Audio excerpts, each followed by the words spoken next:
pre-diabetes a little bit? Yes. All right. All right, so if any of you have heard that your blood sugars are borderline, you have a touch of sugar, they're a little bit high, but they're okay, it's not okay. Okay, pre-diabetes is really common, and don't let the pre fool you, okay, because it's a significant problem where your blood sugars are actually higher than where they should be, and type 2 diabetes can definitely be in your future. So, some fun facts. Actually, these aren't that fun, but it just kind of opens your eyes to how widespread that this is.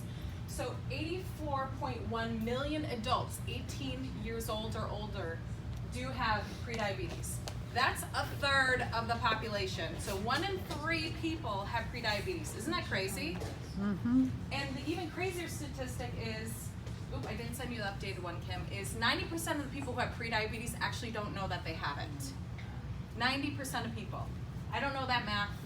84.1 million times 90% of those don't even know that they have prediabetes.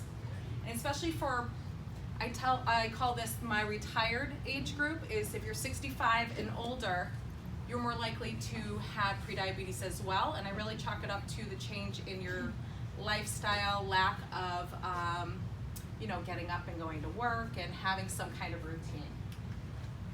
So what causes prediabetes? Have we all heard of insulin? It's what our body is supposed to be making. Insulin is produced in your pancreas, and it's kind of like the key. It opens up like your muscle cells, think of like your bicep. It opens up the cells to let that glucose or sugar to be used for energy. Now, when you have prediabetes, the cells or the muscles in your body are not responding to that insulin. So your body's trying to make more and more insulin to bring that sugar into your cell. And to be honest, you're asking your pancreas to run when it only wants to walk. So eventually we're gonna burn out that pancreas. Like, how do you feel at the end of one of these Max Challenges classes? Like, you're done? Like, are you gonna do another workout? Some of us, yes. Some of us maybe no. Like, you're tapped out. That your pancreas is eventually gonna be tapped out as well. So it really does fly under the radar because there's no symptoms of diabetes, really. There's no symptoms of prediabetes. So it goes undetected until maybe you're in the hospital and then you're diagnosed with diabetes, when really this has been brewing typically for 5 to 7 years prior to you actually being diagnosed with diabetes. So reasons why you should go and have your blood sugar checked is if you're 45 years or older, if you're currently overweight or obese, genetics, right? Do any of you have family members who have diabetes?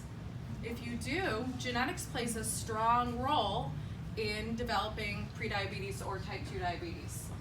If you're physically inactive, or if you've had gestational diabetes, and maybe some of you there wasn't such thing as gestational diabetes, but if you had a 9-pound baby or over, you're more at risk of developing type 2 diabetes as well.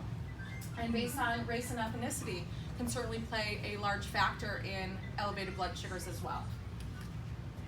So, can everybody read this? Okay, so what numbers should you be asking your provider? So here are the big ones. A1C, hemoglobin A1C, okay? So this is basically a blood sugar check over the past 2 to 3 months to see where your blood sugars have been. So a normal a person who doesn't have diabetes, your A1C is under 5.7%. If your A1C is between 5.7 and 6.4, that puts you in the prediabetes range, okay? And if it's 6.5 or higher, that means you're diagnosed with type 2 diabetes. But another thing, most of us typically go for lab work at least yearly, right? So this is something that you should be asking your provider for. They're probably already doing this, but you can always ask for a copy of your lab work, whether it's from your provider or if you go to, is this still Quest over here? I don't know what it's called. Yeah. Ask them to send your lab work home. You know, have a copy sent and ask them twice, because I always forget the first time. Ask them on the way out to send a copy home so you can kind of look at the numbers yourself. So fasting blood sugar, so that's your blood sugar over 8 to 12 hours without eating or drinking anything. So normal blood sugars, we want you under 99. But if you're between 100 and 125, that puts you in the prediabetes range. 126 or higher is diabetes. The glucose tolerance test, we're not going to spend much time here because most people aren't set for that. It's kind of a pain in the butt unless you're pregnant and you had a glucose tolerance test. Or a random blood sugar test. If you're in the office and somebody types a random blood sugar any time of the day, whether you eaten or not eaten, and your blood sugar is over 200, that is way too high. Okay? So what are normal blood sugars for people who do not have diabetes are usually between 60 and 140 after they eat. So those are kind of normal numbers. So 200, too high, right? All right, so preventing diabetes. It's a fork in the road. You know, you can say, oh, my blood sugar's a little bit high, but I don't feel bad. I'm not going to decide to do anything. You need to take action in that moment because dealing with prediabetes is much easier than dealing with type 2 diabetes, okay?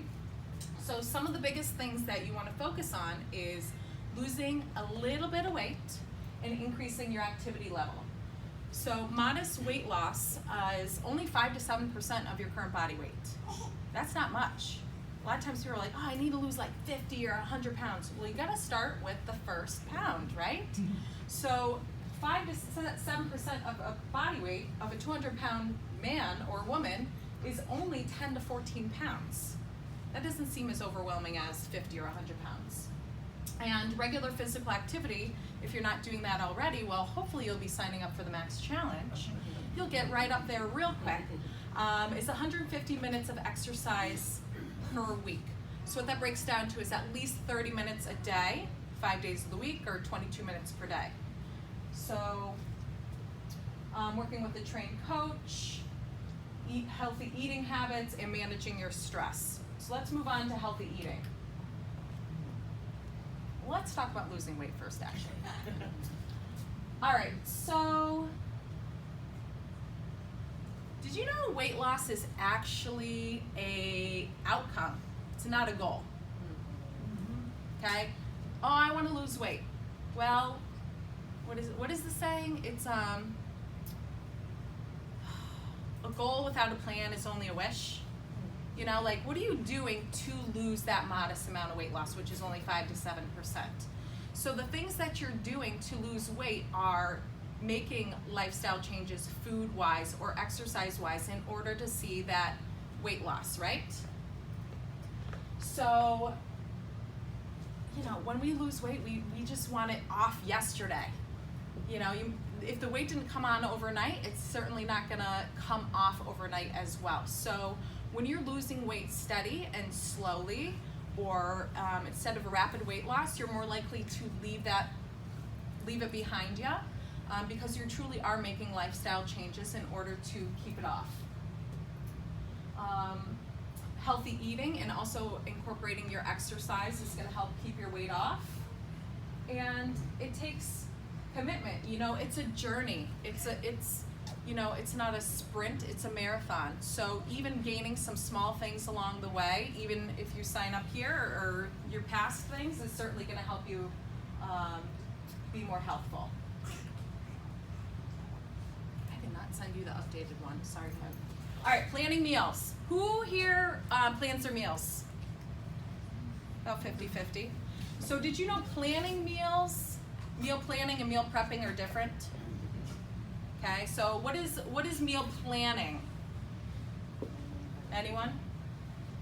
Just planning what you're gonna have for dinner. Planning what you're gonna have for dinner, maybe for the entire week, maybe for the day. So you gotta get that pen and paper or however you're gonna do it and plan out exactly what you're gonna have for dinner. Whereas meal prepping is what? Actually doing it, right? So if you're planning to have salads 3 days this week, well, if you don't have any salad goodies or they're all sitting in the bags or in the drawers and you're not looking at it, you're probably not going to be successful, right? So it's really putting a plan into place and actually doing the tasks to set you up for a healthy week. Okay? Making meals at home. So how many of you dine out? But how many times a week do you actually dine out? So a lot of times people associate this with dining out for dinner. I'm talking about quick trips to Dunks. I'm talking about you don't bring lunch to work and you go to the cafeteria 5 days a week. Quick pizza, you're going to Sawadee for Thai.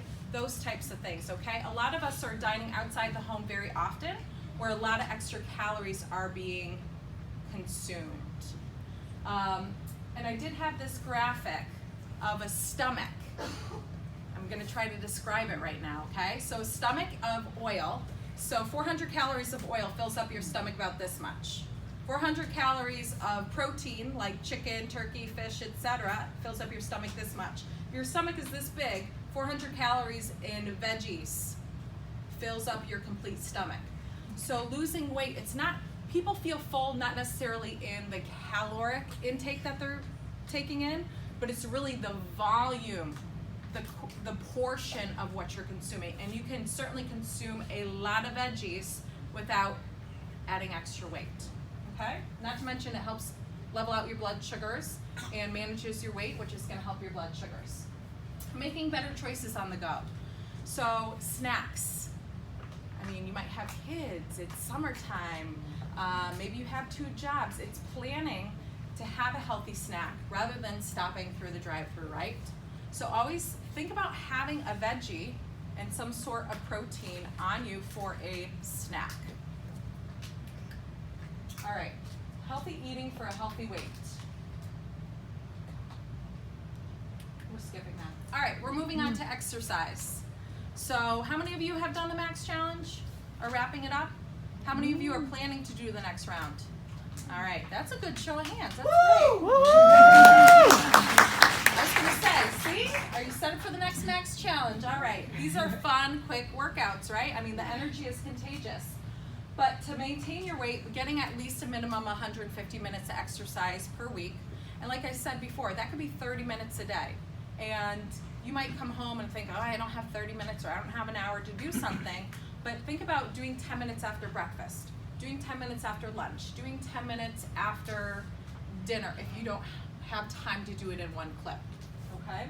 And if you want to lose weight, you may need to be doing more exercise, more like 300 minutes per week.